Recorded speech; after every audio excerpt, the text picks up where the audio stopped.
So hello and welcome to another video where we're gonna talk about Free Britney, and I'm pretty sure probably most of you heard of it. I obviously heard of Britney, obviously heard her music when I was little. Like, I didn't really know about what was going on. I mean, many people didn't know exactly what was going on, but there's a lot of things that I had no idea about. And today I want to go through this thread that I found on Twitter. It's pretty well known. I mean, everyone who was talking about it probably saw this thread. I also want to talk about Justin Timberlake, because I just watched a video about him and Janet Jackson. I'll link the video below and I'm gonna put it somewhere on the screen too. That whole situation just makes my blood boil, not gonna lie. Let's start with this thread. So the issue that people are talking about is that her rights are being taken away. I mean, they have been taken away, and now for 12 years she's been dealing with this. And the thread starts with this 2008 situation where she locked herself in a bathroom with one of her sons. A bunch of paparazzi chased the ambulance. So first of all, the call that happened, the hold that they put on her was 5150.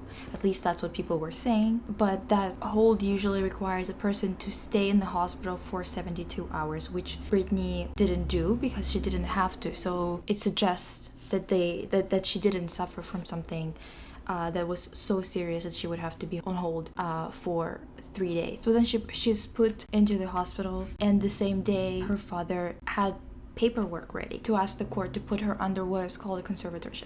And this is the part that kind of really threw me for a loop, to be honest, because I think that I knew that maybe she had some struggles with mental health, but I never knew about the conservatorship until Free Britney happened, or at least like the recent reemergence of it. So what is crazy is that under this conservatorship, she can't control her money, can't hire an attorney, can drive, vote, or see friends without permission, isn't allowed to have custody of her children, and has her social media monitored.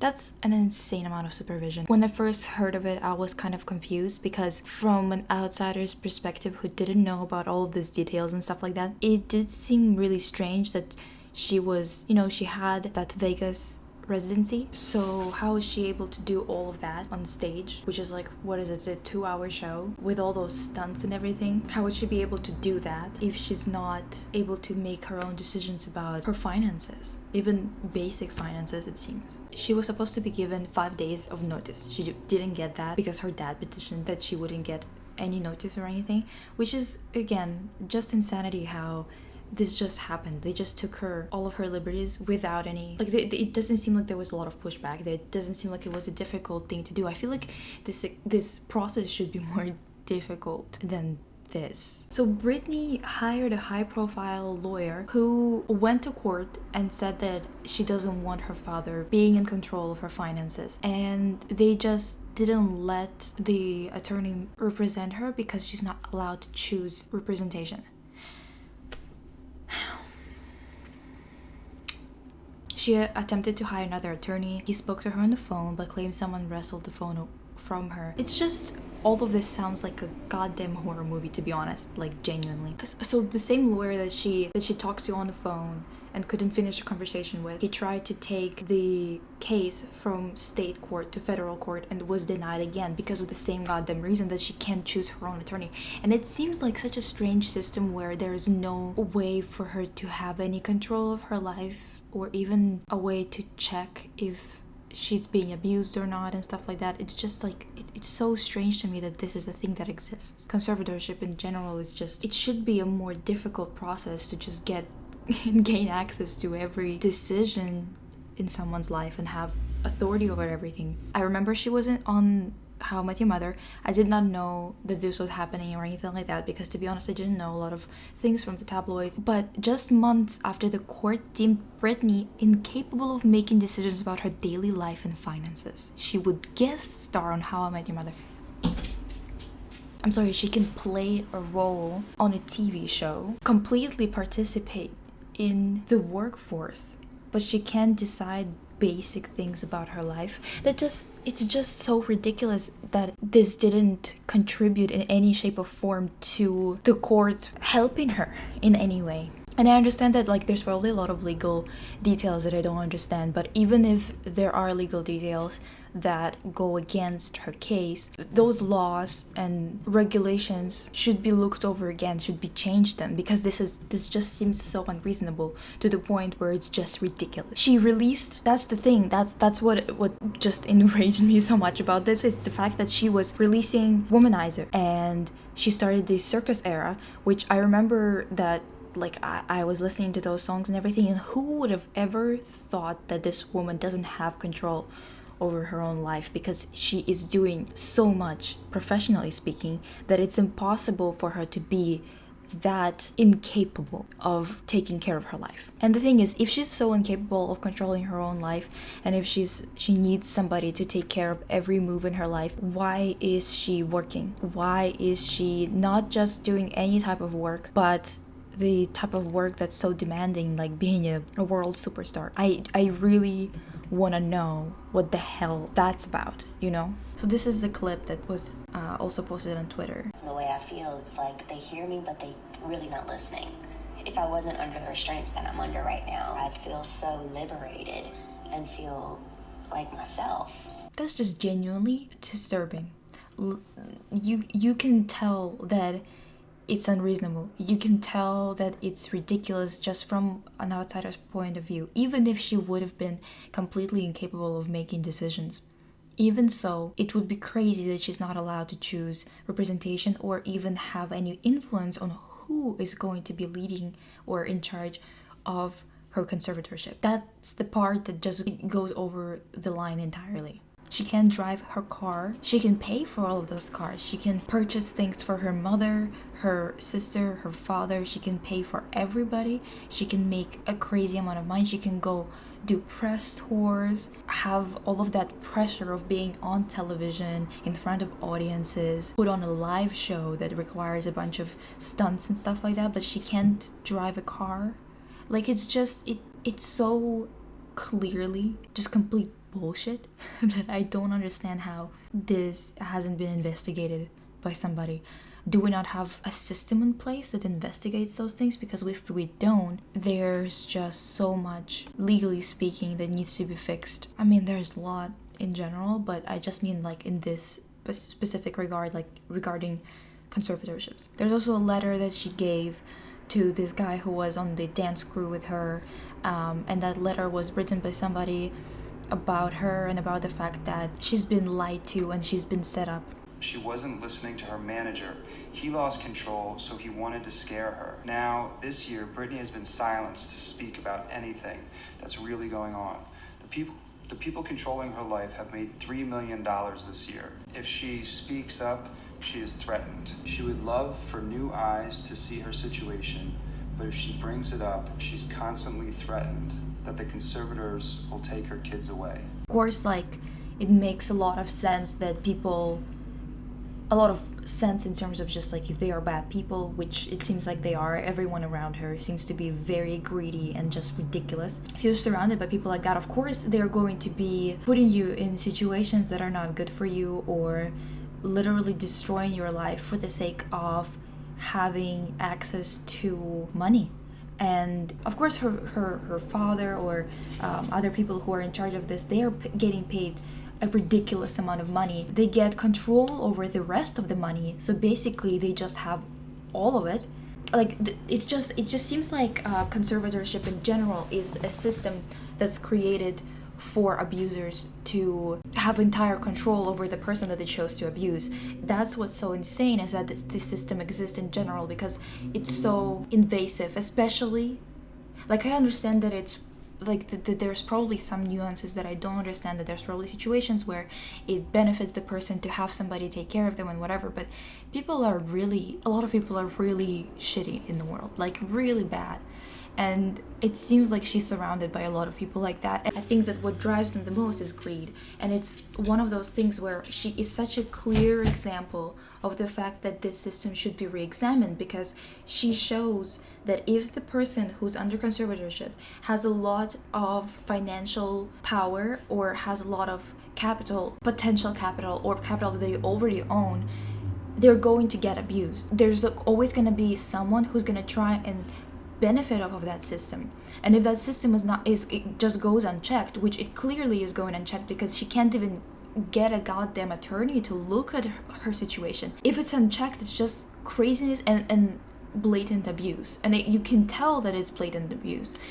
And regardless of whether her father is just like not a very good father or if he's actually like a full-blown abuser, the fact that this is happening shows enough to know that he shouldn't be in charge of anything. And the thing is, it's just this type of power over somebody is definitely something that we should be paying attention to closely, because it's so easy to abuse this type of systems.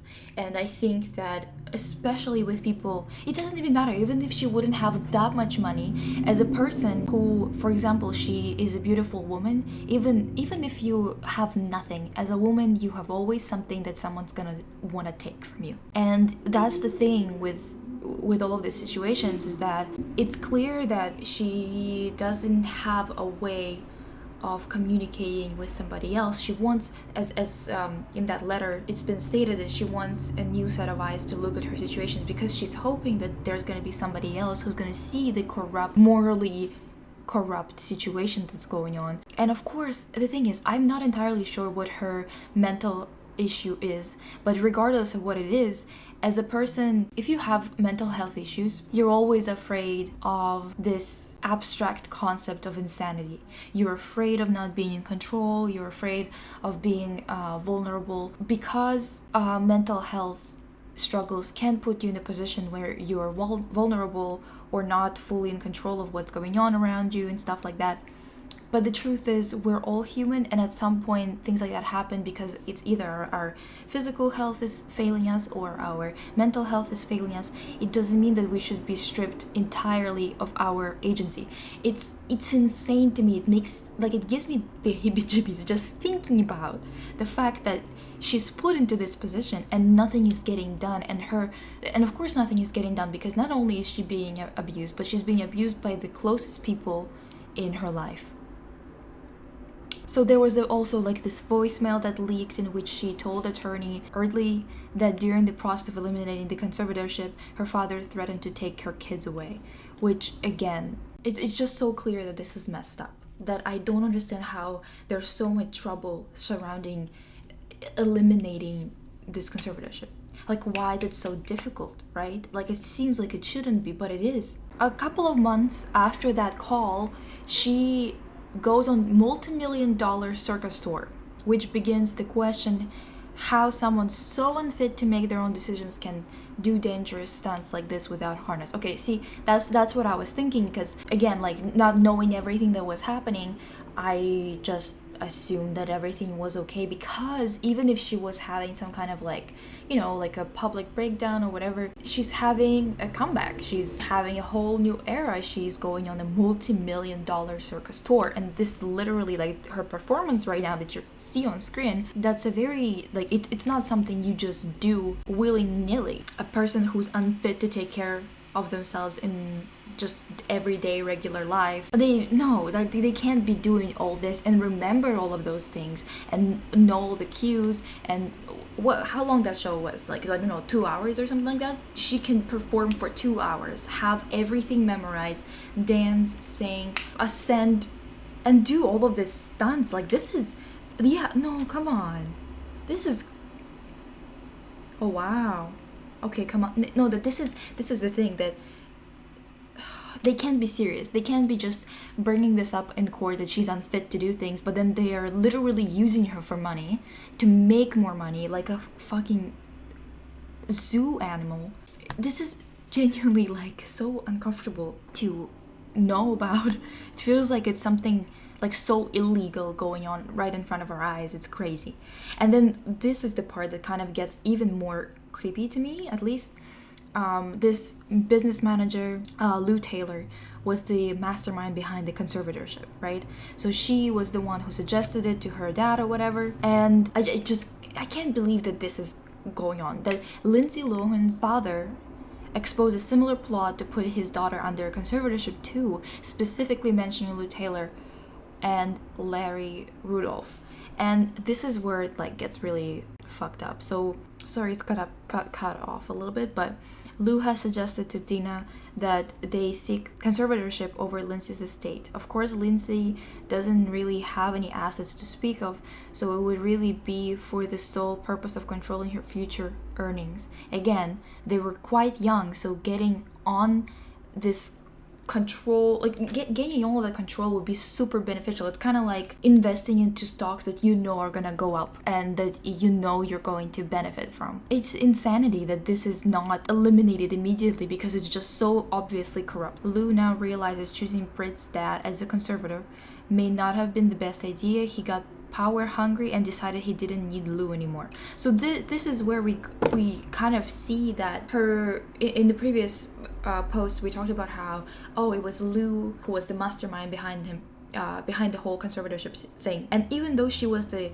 mastermind, the thing is she's bad. She's trying to control everything that this young women do.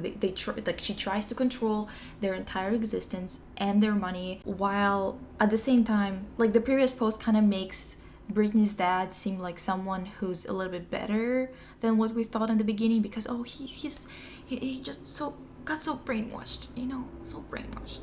But in this post, it's clear that he's also power hungry, also money hungry, and as soon as he realized that he can control everything himself, because obviously he can, like all he needs to do is basically control the public perception of what is going on. He's helping her. She can't do anything, while at the same time she's taking care of everything. She's earning money. There's a bunch of people working for her, and it's all dandy. It's all great. So they're trying to take control over Lindsay's career as well. They tried to do that because Lindsay had substance abuse issues. Again, this is so grimy and disgusting. Can you imagine being like your parents are like disgusting like that? Just the most deplorable people ever. And you have to pretend like you love them? Or better yet, you do love them because of course like you were raised by them, so you have very conflicting feelings about it. And then they are actually people who all they ever wanted is capitalize on your mental health issue, on your substance abuse issue, get you when you're the weakest. Let alone, like, we're not even talking about the fact that they were quite young. Those were young women. They were also struggling and they were taken advantage of. And this is just, it's just gross.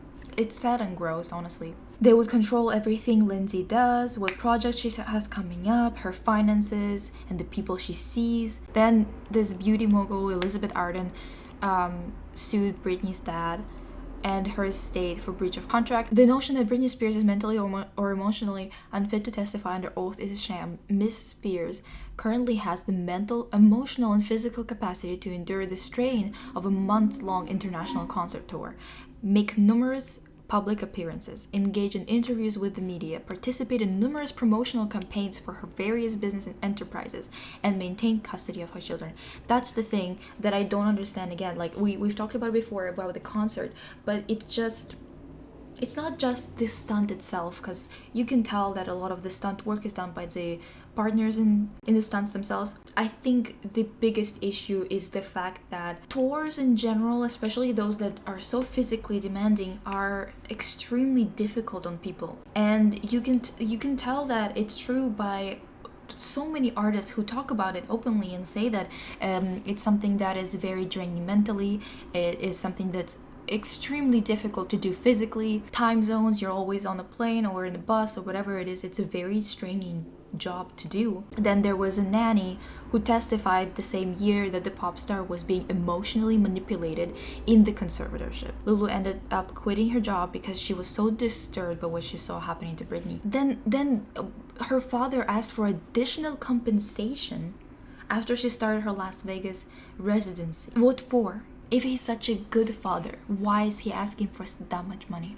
Then she released Pretty Girls with Iggy Azalea. I remember that Iggy Azalea had a bit of an issue with Britney or something like that, and I think it was because she had such a difficult time getting to her to have lunch together. She explained to Andy Cohen that Britney had a team of people go over to her house, look around a bit to make sure she wouldn't be any sort of bad influence. Yeah, that's the thing. Like they're just not letting her have any escape. And then during Glory era, Britney spoke publicly for the first time about the conservatorship on the Jonathan Ross show.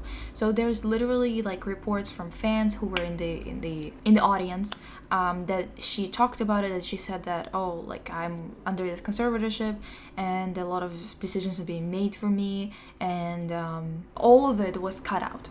If it's such a normal thing that they're allowed, like that should be happening right now, why can't she talk about it? Once again, it's like, you must be kidding me. Then she had to end her residency, and she kind of said that it was because of her father's health, whatever. Then after that, she was seen driving, which immediately after that, she got repercussions for breaking the rule, a really big one. Then it was reported that she entered into a mental health facility voluntarily. However, a person left a frightening voicemail on a popular podcast claiming Britney has been forced into the mental health facility against her will and was being forced to take drugs. And then that's when the Free Britney movement started trending on Twitter and fans began protesting. Even Britney's mom started liking comments and stuff like that about Free Britney. Then her team went full damage control. So they started saying that she would have died if they wouldn't have put her into the mental health facility. So now they're going 180, completely switching the narrative, saying that, yeah, she wasn't doing it voluntarily, but we had to do it. She was allowed to leave the mental health facility to spend time with her boyfriend, and you can tell by the pictures and everything that she looks out of it. Then in May, she told the judge that her father forced her to enter the facility against her will. And just weeks before he was supposed to testify at the next court hearing in September, Britney Spears' psychiatrist, Dr. Timothy Benson, mysteriously died. Like, I know that this is a little bit drastic maybe to say that this seems suspicious. However, we need to remember that we are talking about we're talking about Britney Spears that makes a lot of money a year, even if she's not currently touring or something like that. She still makes a lot of money. She still has a lot of that capital, that potential capital as well. And people in the world, there's so many people that would do anything for even a small amount of money, let alone millions of dollars, you know? So it's not that far-fetched to question why specifically this person, when it's actually gonna be cleared up whether she has a mental illness or has a problem, that person who actually can give a diagnosis and talk about it in court immediately right before he's supposed to go and testify, he just dies. Britney's father was also accused of abusing her children, and there's even a restraining order for 3 years that one of her sons has against her father. It's crazy that he's allowed to be the conservator, because this guy has a restraining order. Like, his grandson has a restraining order against him. Doesn't it speak volumes about the fact that he's unfit to be in charge of Britney's life? It's just really, really, like, sad, this whole situation, genuinely. Justin Timberlake, because we need to we need to talk about the fact that we are extremely bad at understanding women in media. There are 2 women that got extremely bad press because of Justin, and those women are, of course, Janet Jackson and Britney Spears. So in 2002, Britney and Justin broke up and the media completely took his side. Some revenge, pure male revenge fantasy. Justin Timberlake is in the house, and I just want to ask you one question. Did you Britney Spears? Just no. Oh man, come on, man. Okay, I did it. No. Yeah. Well, you know, misogyny, I don't know, what can you say about misogyny? There's a whole infrastructure to support it. Like, this was an actual magazine cover. Can we ever forgive Justin Timberlake for all that sissy music? Hey, at least he got into Britney's pants. That's insane. That's just insane. Let's see how old she was at that time. She was, what, 19, 20? He was trying to create his solo career, but it wasn't doing that well. It was just like number 11 on the Hot 100. Then he released Cry Me a River. Of course, he used her likeness to promote it. He did an entire Barbara Walters interview where he put all the blame on Britney. We sat down and I said to her, if there's ever a moment where you ever need me, you can rest assured that I will be there. Because I'm... Cry me a river. Go on and cry me a river. Baby, you're gonna cry me. Barbara Walters asked him to play a song from his new album, and he instead played a song that no one had ever heard called Horrible Woman, which was obviously pointed at Britney. And the thing is, what I want you to pay attention to here, okay, it's his goddamn body language. I just want to make fun of this man for like ages. It's just something about him is so goddamn unlikable. Interesting lyrics. Oh, he's so smart. Like, yeah, love was so strong. I want to punch him. Anyway, the media completely turned on Britney. The entire narrative was what did you do to Justin? You did something that caused him so much pain. Cry me a river. So much suffering. Cry me a What did you do? river. But you said, I've only slept with one person in my whole life, 2 years into my relationship with Justin. It's such a creepy thing to me that people were genuinely speculating about her virginity. Like, they genuinely were talking about that, which in so many ways is so strange. Just so you know, I just wanted to return them to you. I got here. I'm so glad. I've been looking for that everywhere. Yeah, exactly. And the writers thought it looked kind of familiar to Blow up doll looks familiar. How is that a thing? I don't understand. And he was being named Man of the Year in 2006. He used this opportunity to blame Britney and say she could have stuck up for him. Stuck up for him. At the height of Britney's troubles in 2007, Justin was going on award shows and telling her to stop drinking and to not get sloppy.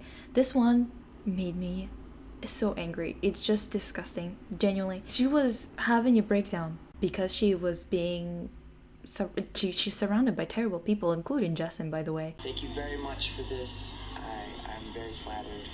I'm actually on tour, so I couldn't be there. Everyone have a great night. Stop drinking. You know who you are. I'm speaking to you. Stop drinking. You're going to get sloppy. OK is going to say something bad about you.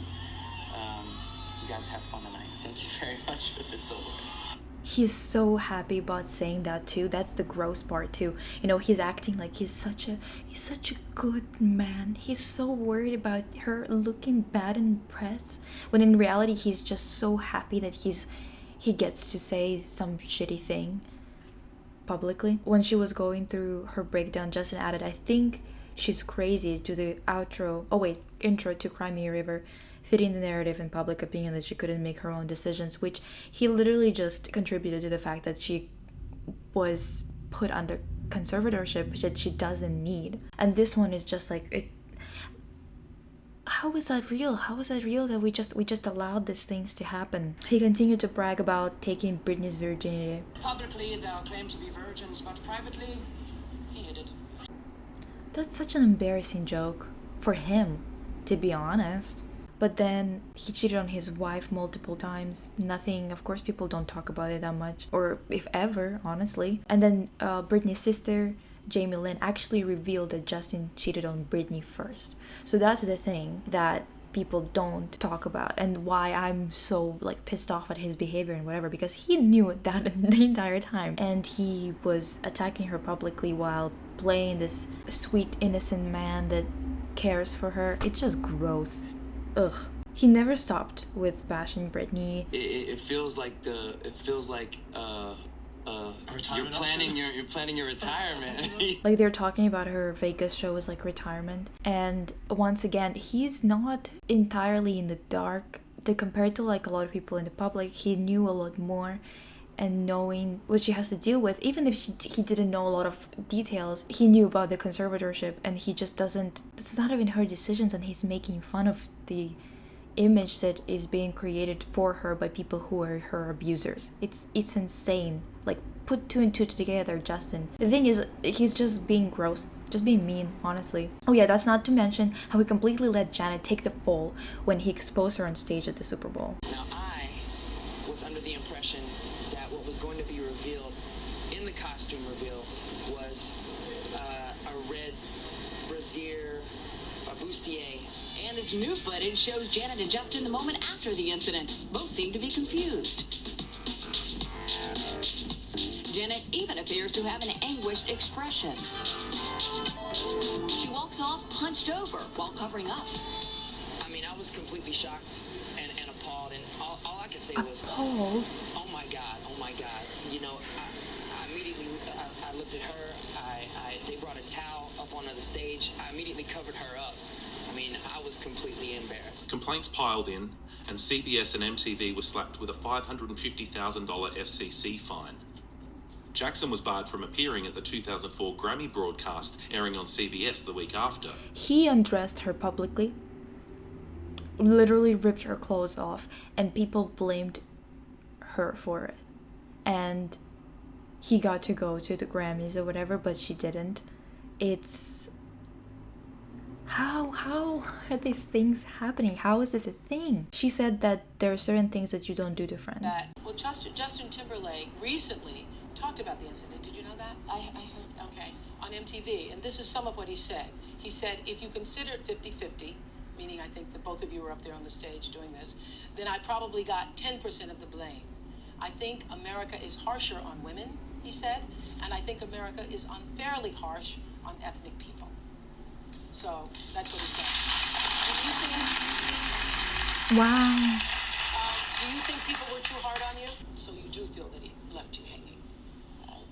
To a certain degree, yeah. Yeah, I don't think it's to a certain degree. Like, he decided to get social justice points post the situation in 2006 by saying all of those things in his interview, because as you see with the reaction of the audience, people were clapping for his statement, but it's a little too late already, because he profited off of it. He profited off of the fact that he didn't get any flack. He could use her as to blame everything on her. He knew that it was happening in the media. He didn't say anything until it was beneficial for him to say so, because as you can see, she was at Oprah's show, so she was already kind of, she was being able to talk publicly about this, talk about whether people were being harsh or not. So people, like, they were already talking about it as a thing that happened in the past, not a current issue, and he definitely used it when it was current to benefit his career and to benefit to just to save his ass, because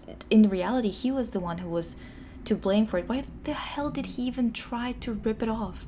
I still don't understand it. I just don't get how it was any of Janet's fault at all. I think that it should have been considered some kind of assault, honestly, because this is like crazy. So then he owes Britney and Janet more than an apology. True, he owes them his entire career and his fucking existence. Honestly, it's just embarrassing. He hasn't the audacity to profit off of acting cool, by which I mean using black scent, and then being an R&B type of music, like with his whole comeback with suit and tie and stuff like that. He definitely leaned into all of those sounds that weren't created by white people.